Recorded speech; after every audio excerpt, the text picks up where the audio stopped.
ناظرین، بریک سے پہلے ہم بات کر رہے تھے ڈاکٹر خالد مائدہ کے ساتھ سماعت کی کمی کے متعلق. آئیے بات چیت کا سلسلہ آگے بڑھائیں.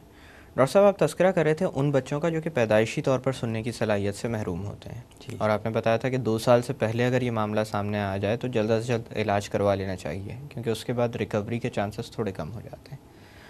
تو ان بچوں میں جیسے پہلے بھی ہماری بات ہوئی کہ ان کی نشو و نما کا عمل بھی رک جاتا ہے، اکثر بولنے سے بھی یہ لوگ محروم رہتے ہیں. جی، کیا اگر 2 سال سے پہلے علاج پر توجہ دی جائے تو بولنے کی صلاحیتیں ان میں بہتر ہو سکتی ہیں اور باقی جو نشو و نما میں کمیاں واقع ہو رہی ہوتی ہیں؟ جی جی بالکل، کیونکہ جتنا جلد ڈائگنوسس ہو جائے اور اس کو علاج ہو جائے اور اس کے بعد ریہیب ایک پروسیس ہے سارا علاج، تو وہ جلد ہو جائے تو بچے پھر نارمل اس اسٹریم لائن میں آ جاتے ہیں. ویسے تو ارلیئر دا بیٹر کہ ڈائگنوسس اگر جلدی ہو جائے تو اس کے جتنے طریقے ہیں، چاہے وہ علاج آپریشن سے ہو یا کسی ہیئرنگ ایڈ سے ہو، تو وہ بچے پھر نارمل اسٹریم لائن میں آ جاتے ہیں.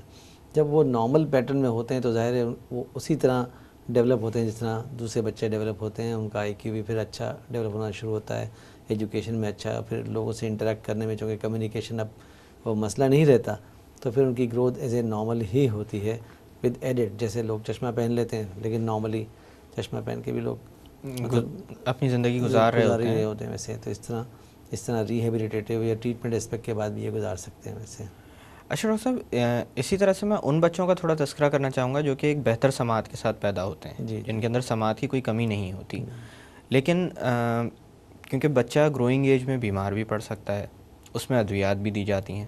کچھ ادویات کے بارے میں اور خاص کر اینٹی بایوٹکس کے بارے میں بھی یہ کہا جاتا ہے کہ وہ بچے کے اندر سننے کی صلاحیت کو کم کرنے کی طاقت رکھتی ہیں، جی، تو ایز اے سائیڈ ایفیکٹ.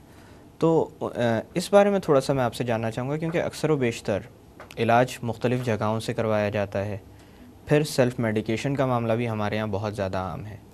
تو میرے خیال سے یہ چیز معلوم ہو لوگوں کو بہت ضروری ہے. بالکل ضروری ہے، کیونکہ جو ہمارے ہاں علاج معالجے کا جو پیٹرن ہے وہ کوئی سینٹرلائز تو ہے نہیں. ہر گلی کے کونے کے اوپر ایک میڈیکل سینٹر بنا ہے، کوئی ٹیچنگ ہاسپٹل ہے نہیں ہے. کوالیفیکیشن بہت ساری جگہوں پر تو ڈاکٹر بھی نہیں ہیں جو علاج کر رہے ہیں. جو ڈاکٹر جو کویک ہیں وہ ڈاکٹر اپنے آپ کو پریٹینڈ کر کے وہ کام کر رہے ہوتے ہیں. تو دوائیوں کے بہت سارے گروپس ہیں جو اس سسٹم کو، یعنی سماعت کے سسٹم کو نقصان پہنچاتے ہیں، اور خاص کر بچوں میں، اور خاص طور بچوں میں یا بڑوں میں الائک. لیکن بچے چونکہ گروئنگ ایج میں ہوتے ہیں تو ان کے اوپر یہ زیادہ شدت کے ساتھ افیکٹ کرتے ہیں. جی. تو ان گروپ کے اندر اینٹی بایوٹک کا استعمال بہت ہے. فار انسٹنس کہ یہ جینٹامائسین یا اسٹریپٹومائسین، یہ بڑی کامنلی انجیکٹیبل فارم میں دوائیں ہیں جو دی جاتی ہیں. ویسے تو مختلف انفیکشن کو کور کرنے کے لیے یہ پاورفل اینٹی بایوٹک کہلاتی ہیں.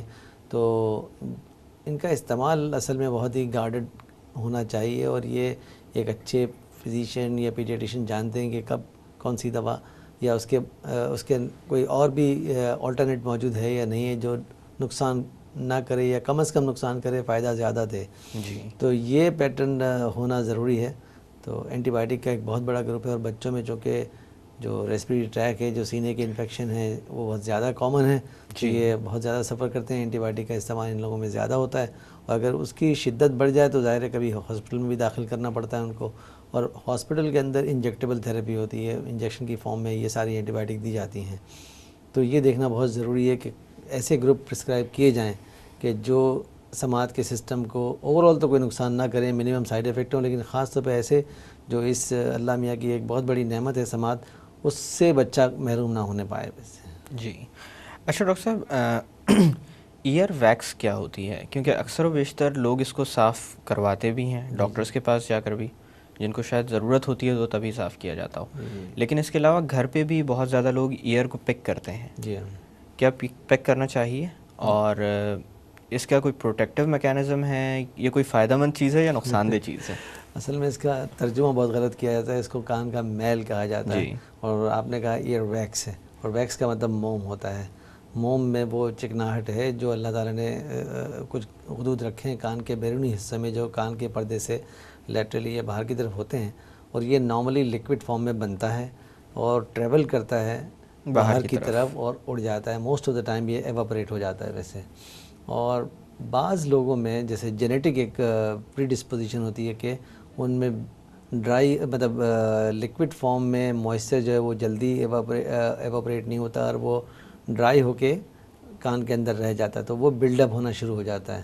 تو موئسچر جب ایواپریٹ ہو جائے اور باقی جو سالڈ پارٹ جو ہے وہ سالیڈیفائی ہو جاتا ہے تو وہ تھوڑا بہت سماعت کو متاثر کرتا ہے. جی لیکن الٹیمیٹلی اللہ تعالیٰ نے اس کے لیے راستہ بنایا کہ اس نے باہر آنا ہی ہے، چاہے وہ کسی صورت میں ہو. لیکن ہمارے یہاں لوگوں نے اب کان کو صاف کرنے کا رواج یا چابی سے یا کاٹن بڈ سے یا کسی بھی شارپ چیز سے، تو اس کے دو نقصانات ہیں.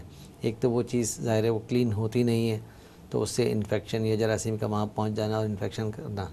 دوسرا یہ بار بار اریٹیٹ کرنے سے ویکس کا بننا بھی زیادہ ہوتا ہے، اور ویکس کا زیادہ بننا اس کا مطلب یہ کہ وہ بلاک کر دے گا کان کو اور سماعت سے تھوڑا سا کمی واقع ہو سکتی ہے. ویسے تو کان کو صاف کرنا چاہیے نہیں کرنا چاہیے، مریضوں کا ایک بہت بڑا کویشچن ہوتا ہے ہمارے پاس.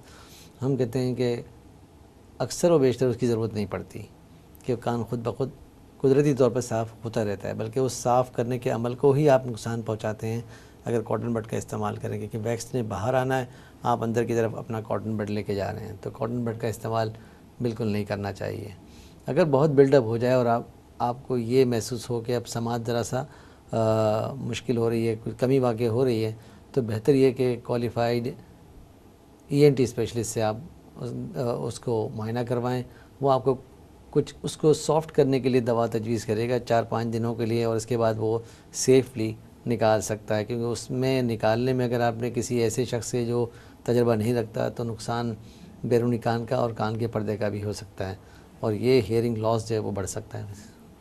اشرف صاحب، کان کا پردہ بھی اکثر و بیشتر خاص کر چھوٹی عمر میں تو بہت ہی زیادہ متاثر ہوتا ہے، جی بڑوں میں بھی متاثر ہوتا ہے.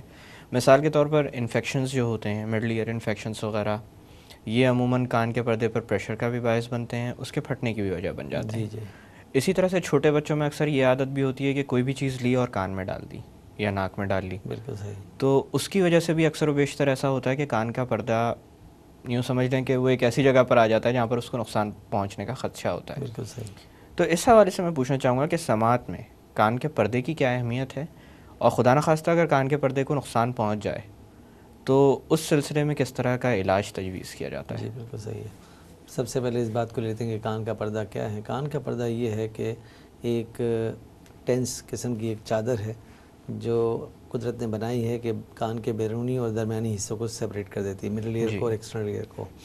اب اس کے ساتھ ہی چھوٹی چھوٹی جو ایک ہڈیاں ہیں وہ اٹیچ ہوتی ہیں، اور وہ ساؤنڈ جو وائبریشن کی صورت میں ہوتا ہے، وہ وائبریشن کو ایک جو کان کا جو پردہ ہے وہ وائبریشن کو شفٹ کرتا ہے کان کے اندرونی حصوں میں.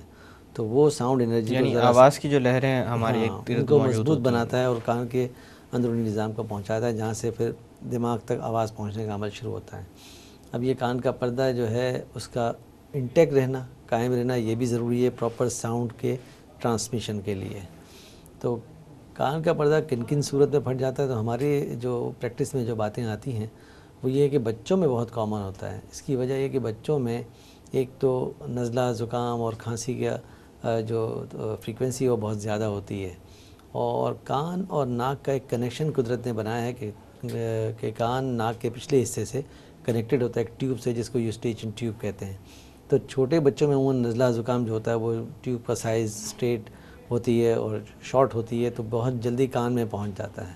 جی. تو وہ انفیکشن جو ناک کان گلے میں ہوتا ہے، ناک اور گلے میں ہوتا ہے، وہ فوراً کان میں پہنچ جاتا ہے، پس بنتا ہے، اور پس انڈر پریشر جو ہے وہ کان کے پردے کو پھاڑ کے پھر باہر آ جاتا ہے، جس سے کان کا پردہ ڈیمیج ہو جاتا ہے. تو اس کے ہونے سے پہلے کان کے اندر چونکہ شدید درد ہوتا ہے، تو اگر اس وقت بر وقت علاج کروا لیا جائے تو یہ نقصان سے آپ بچ سکتے ہیں، اور اس سے سماعت بھی مینٹین رہ سکتی ہے. دوسرا جو وجہ ہے ہمارے یہاں، یا تو جو ہمارے یہاں آپ نے دیکھا ہوگا ہمارا معاشرہ تھوڑا سا ذرا انتہا ہم پسندی کی طرف زیادہ مائل ہے، مار پیٹ کا رجحان اور یہ بڑھ گیا ہے ویسے. تو ہاتھ واتھ جو کان میں پڑ جاتا ہے، تو جو پریشر ویو جو تھپڑ مارنے سے اس سے بھی کان کا پردہ ڈیمیج ہو جاتا ہے، جیسے کہ بلاسٹ کے اندر جو ویوز یا بنتی دوسری ہیں ان صورت کی میں وجہ یہ سے. بوم بلاسٹ آج کل بہت کامن ہے، تو اس میں بھی جو بلاسٹ ویو دور کھڑے ہوئے شخص کے پاس بھی وہ پہنچتی ہیں اور اچانک پہنچتی ہیں، تو اس سے بھی کان کے اندرونی سسٹم کو اور پردے کو نقصان پہنچتا ہے، اس سے سماعت سے لوگ محروم ہو جاتا ہے. اور وہ ڈپینڈ کرتا ہے شدت پہ. اگر بہت زیادہ شدت ہوگی تو انٹرنل سسٹم جو جو آگے ہڈیاں وغیرہ لگی ہوئی ہوتی ہڈیوں ہیں، سے بھی nerves۔ آگے جو دماغ تک جاتا ہے وہ بھی نقصان ہو سکتا ہے، اور وہ سماج جو ہے وہ پرماننٹلی مطلب اس سے محروم ہو سکتا ہے ویسے. تو یہ بھی ایک وجہ ہے. اور دوسرا جب بڑی وجہ دوسری کرونک سیپوریٹیو اوٹائٹس میڈیا کہتے ہیں کہ جب وہ پرماننٹلی ایک سوراخ بن جائے تو لوگ نہاتے وقت پانی اندر چلا جائے اس سوراخ کے ذریعے، یا نزلے زکام میں پھر وہ اندر کی طرف سے آ جائے، اس میں جو پس بنتا رہتا ہے وہ باہر کی طرف آتا رہتا ہے.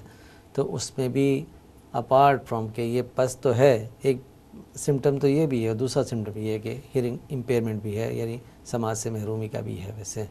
جی تو یہ وجوہات ہیں ساری مختصر طور پر جو میں نے بیان کی. ڈاکٹر صاحب یہاں پہ تھوڑی دیر کے لیے باتوں کا سلسلہ روکتے ہیں. ناظرین وقت ہو ایک چھوٹی سی کمرشل بریک کا. بریک سے واپس آ کر محرومیت سماعت کے متعلق مزید بات کی جائے گی. Stay with us.